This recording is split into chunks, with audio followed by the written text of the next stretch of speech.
Glass పోసుకున్నాను. రెండు,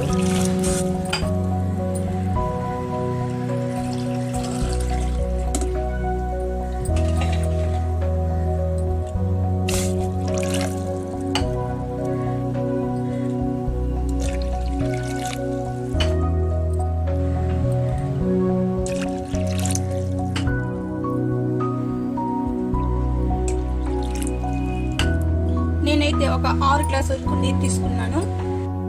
వేయించుకున్న పప్పుని వాష్ చేసేసుకుందాము.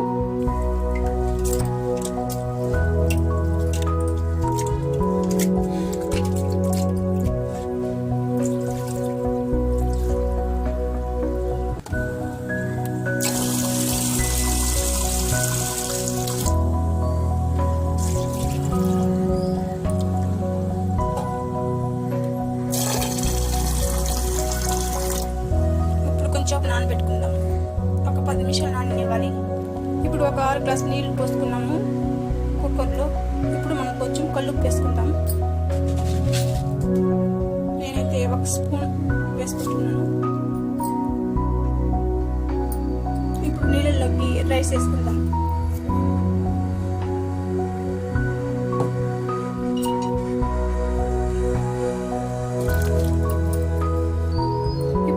కట్టకుండా ఇలా కలిపేద్దాం ఒకసారి.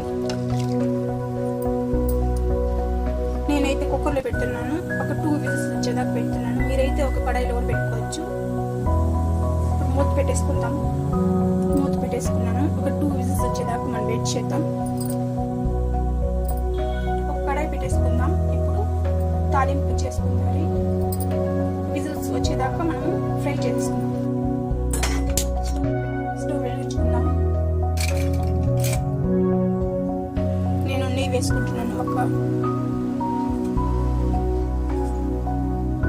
2 స్పూన్స్ వేసుకుంటున్నాను. మీరు ఎక్కువ కూడా వేసుకోవచ్చు, చాలా టేస్టీగా ఉంటుంది.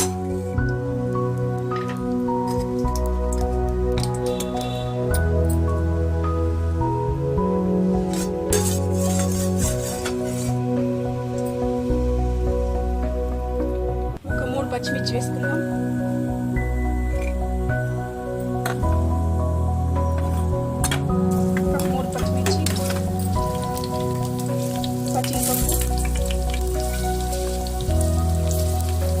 శొంఠి ముక్కలు వేసుకుంటారు.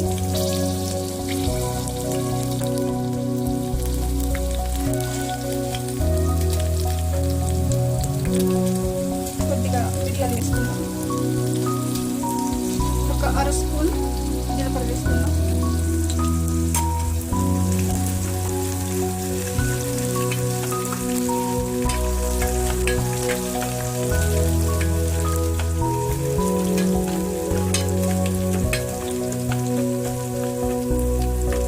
వేయించుకోవాలి. ఇది గోల్డెన్ కలర్లో రావాలి.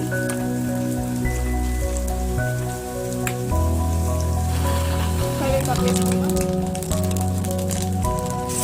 చూడండి 2 విజిల్స్ వచ్చాయి. 2 విజిల్స్ వచ్చాయి. ఇప్పుడు స్టవ్ ఆఫ్ చేసుకుందాం. ఇలాగే వేపుకుందాం. తాలింపుకి కొద్దిగా గోల్డెన్ కలర్ వచ్చేదాకా వేపుకున్నాను. ఇప్పుడు కొంచెం ఇంగు వేసుకుందాం.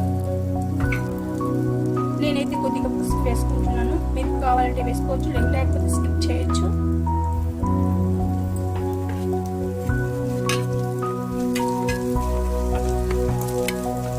మరైతే చాలా బాగా కలర్ఫుల్గా చాలా బాగుంటుంది.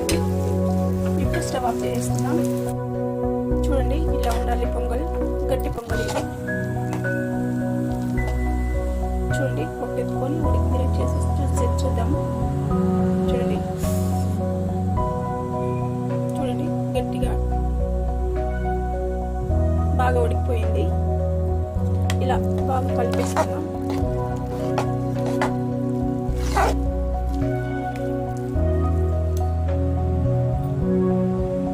ఇలా పప్పు దినుసుంతా వేయించుకున్నాక దాన్ని దీంట్లో పోసుకోవాలి. గట్టి పప్పుల్లోకి పోసుకోవాలి. పోయించుకున్న తర్వాత కొంచెం మూత పెట్టేసుకుందాం. మూత పెట్టేసుకున్నాక గట్టిగా ఉండే పొంగలంతా బాగా పీల్చుకొని చాలా సాఫ్ట్గా టేస్టీగా ఉంటుంది. 10 నిమిషాలు అయ్యాక ఇప్పుడు ఓపెన్ చేసి చూద్దాం. బాగా ఇలా కలిపేసుకుందాం.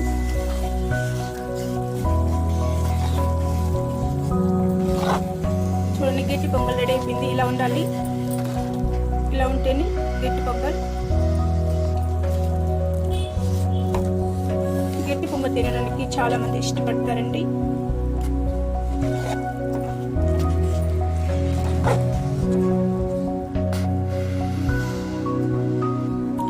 ఇలా కలపడంతో చాలా గట్టి పొంగలి చాలా టేస్టీగా వస్తుంది. చాలా స్మెల్తో గుమగుమలాడుతుంది. గట్టి పొంగలి రెడీ అయిపోయింది. ఇలా దేవుడికి కూడా ప్రసాదంగా పెట్టచ్చు. చాలా సింపుల్గా టేస్టీగా మార్నింగ్ బ్రేక్ఫాస్ట్లోకి ఏం తెలియనప్పుడు ఇలా సింపుల్గా చేసుకోవచ్చు. చాలా టేస్టీగా ఉంటుందండి. ఇలా దేవుడికి నైవేద్యం కూడా పెట్టచ్చు. చాలా బాగుంటుంది. నా వీడియో నచ్చినట్లయితే షేర్ చేయండి, లైక్ చేయండి, సబ్స్క్రైబ్ చేసుకోండి. మరో మంచి వీడియోలో మళ్ళీ కలుద్దాం. Thank you friends.